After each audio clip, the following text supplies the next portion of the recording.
আমি 69-68 সাল থেকে আন্দোলন করেছি, 71-এ যুদ্ধে গেছি, আমি সার্টিফিকেট নেইনি। ইন্ডিয়াতেও আবার ট্রেনিং করেছি, দেশের ভিতরে আবার ট্রেনিং করেছি, সার্টিফিকেট নেইনি। তারপর 90-এর আন্দোলনে হিরো ছিলাম, নেতা ছিলাম।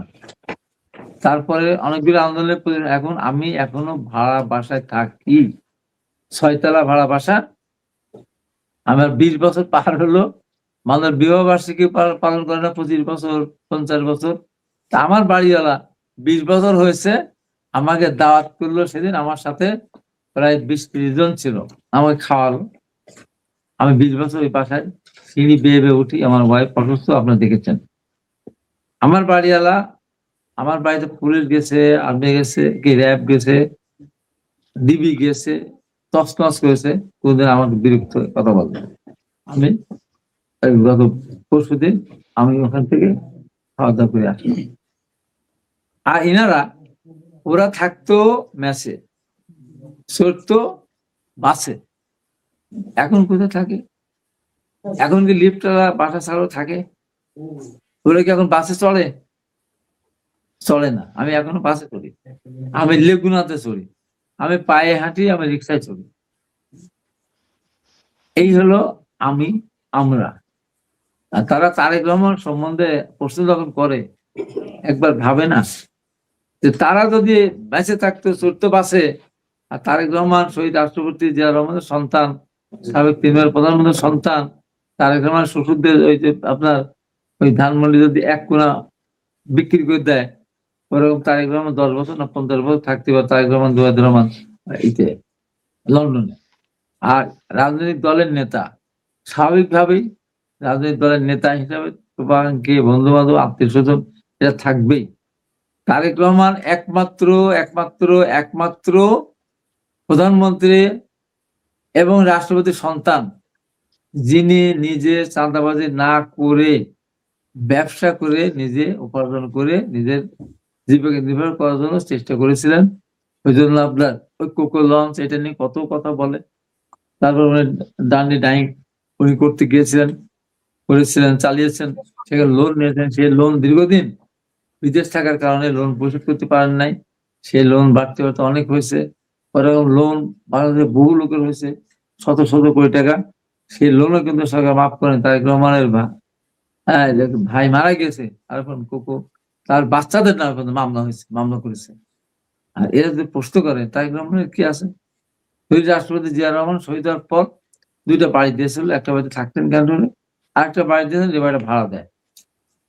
এখন আব্দুল্লাহ হাসান প্রশ্ন করে তারেক রহমানের বাড়ি ভাড়া যেটা পায়, উনি তো জোর করে নেন নেই। শহীদ রাষ্ট্রপতি জিয়া রহমান বীর মুক্তিযোদ্ধা, সেক্টর কমান্ডার, ঘটুক একটা বাড়ি দিয়েছিল সেই সরকার, সেই বাড়ির ভাড়া যা পায় তাই কি তারেক রহমান সংসার চলে না? তাহলে চলে তো নাকি?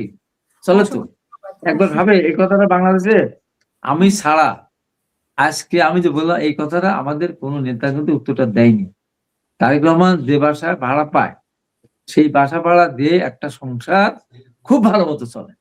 আর রাজনৈতিক টাকা রাজনৈতিক দল চাঁদা, আমিও চাঁদা দিই, আমি আমার দলকে চাঁদা দিই, মাসে 500 টাকা চাঁদা দিই, মাঝে বাকি বাড়ি একবারে দেওয়ার দিয়ে আসে।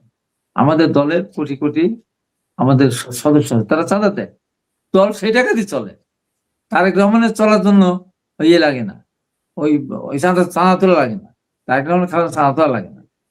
যেহেতু ওনার বাবা যখন শহীদ হন, হত্যা করা হলো যখন তাকে, তখনকার গভর্নমেন্ট, উনি তো সরকার এসে নেন নাই। তারেক রহমান কি সরকার এসে নিয়েছেন ওই বাড়ি? আচ্ছা, একটা বাড়ি, যে বাড়ি কত কত বড় জিনিস একটা দেখেন, যে মইনুল যে বাসায় থাকতেন, কবর ওইটা ছিল একটা লেফটেন্যান্ট কর্নেল বাসা। তারেক রহমানের বাবা যখন লেফটেন্যান্ট কর্নেল ছিলেন ওই বাসায় থাকতেন, উনি যখন কর্নেল হয়েছেন ওই বাসায় থেকেছেন, উনি যখন ব্রিগেডিয়ার জেনারেল হয়েছেন তখন ব্রিগেডিয়ার জেনারেল ছিলেন, ব্রিগেডিয়ার ওই বাসায় ছিলেন, উনি যখন মেজর মেজর মেজর জেনারেল হয়েছেন ওই বাসায় থেকেছেন, উনি যখন লেফটেন্যান্ট জেনারেল হয়েছেন ওই বাসায় থেকেছেন, উনি যখন রাষ্ট্রপতি ছিলেন তখন ওই বাসায় ছিলেন। একটা তার দীর্ঘদিনের স্মৃতি বিজড়িত বাড়ি, সেই বাড়ি থেকে কিন্তু এক কাপড়ে ম্যাডাম খালেদাকে বের করে দেওয়া হয়েছিল। এই সমস্ত কথা একবার ভাবে না কেউ? যার সম্বন্ধে কথা বলা যায় তার সম্বন্ধে কথা বলেন, ওর মুখে এটা সাজে? শেষ এই যে করবেন। আমি এদের কথা আমি ধরি না, ধরতামও না, কিন্তু সর্বশেষ ওদের অপশক্তির সাথে জেনে শুনে স্বাধীনতার বিরোধী একটা শক্তির সাথে জোট করে শুধুমাত্র ক্ষমতা দেওয়ার জন্য কি দরকার? ক্ষমতা যেতেই হবে, সময় নেই। তাহলে এটা কত বড় লোক, কত বড় লোভিয়া চিন্তা করেন। এটা জীবনযাত্রা না। ওরা তো বলে ওদের রূপায়ণ টাওয়ারে ওদের অফিস ভাড়া দেয় কে? ওরা কি চাকরি করে? কে ভাড়া দেয় ওদের? ওদের দল চলে কি করে? ওরা জামাতের সাথে গেছে প্রকাশ্যে ঘোষণা দিয়ে জামাত প্রতিটা আসনে 1.5 কোটি করে টাকা দিবে। এটাকে নৈতিক? খরচ তো করবো 25 লাখ, তো 1.5 কোটি টাকা জামাত ওপেন ঘোষণা দিয়েছে। এটাকে নৈতিকতা হলো? নৈতিকতা পড়লো? কথা বলার সময় হিসাব করে কথা বলতে, কার দিকে কথা বলতেছে, কোন দিকে কথা বলতেছে, আকাশের দিকে থুততে বলছে না নিচের দিকে থুততে বলতেছে। আমি সর্বশেষ যে কথাটা বলবো যে আমরা তো ভাই দীর্ঘদিন রাজনৈতিক বয়স হয়েছে, মুক্তিযুদ্ধে গিয়েছিলাম, তাও বাড়ি গাড়ি করি নাই সেই সময়, কেউ বলতে পারো না যে একটা কোনো কিছু সেই বয়সে 17-18 বছর বয়স, তখন কিছু মানে কিছু একটা জিনিস, একটা জুতা, একটা ভালো কিছু নেওয়ারও একটা ইচ্ছা তো তখনও নেইনি, আর আমি নিতেও দিইনি কাউকে। সেটা এখনো বজায় রাখছি আমরা। আমার সম্বন্ধে তো কথা বলে না, আমার সম্বন্ধে বাচ্চা হাসতে একদিন মরে বসলো, আমি বলি হাসতে আমার বিরুদ্ধে কথা বলতে কেন? আমি বলছি যা বলি না সে কথা বলে। আমার কথা মিথ্যাচার থেকে সরে আসতে হবে, সত্যের পথে আসার চেষ্টা করতে হবে। আমাদের নেতা তারেক রহমান পরিষ্কার ভিশন দিয়েছেন আমরা কি করতে চাই, এগুলো করা সম্ভব, এগুলো করা সম্ভব। আপনার ফ্যামিলি কার্ড দেওয়া সম্ভব আস্তে আস্তে ধীরে ধীরে, আপনার স্বাস্থ্য কার্ড, হেলথ কার্ড এটা দেওয়া সম্ভব, আপনাদের কৃষি কার্ড এটা দেওয়া সম্ভব, বেকার ভাতা কিছু দেওয়া এটা সম্ভব, ভাষার সাথে পাশাপাশি আরেকটা ভাষা শিক্ষা, যেমন কেউ জাপানে গেলে জাপানিজ ভাষা, কেউ চায়না গেলে চাইনিজ ভাষা, কেউ শিক্ষার জন্য বলেছেন। এবং আরেকটা জিনিস আপনার সংযোজন করেন কি বলেন তো, সেটা এই 100 মার্ক থাকবে খেলাধুলার উপরে। এটা নিয়ে বলবে এতগুলি খেলা, ফুটবল ক্রিকেট, এটা খেলা কোথায় এত মাঠ পাবে, কিভাবে কি খেলবে?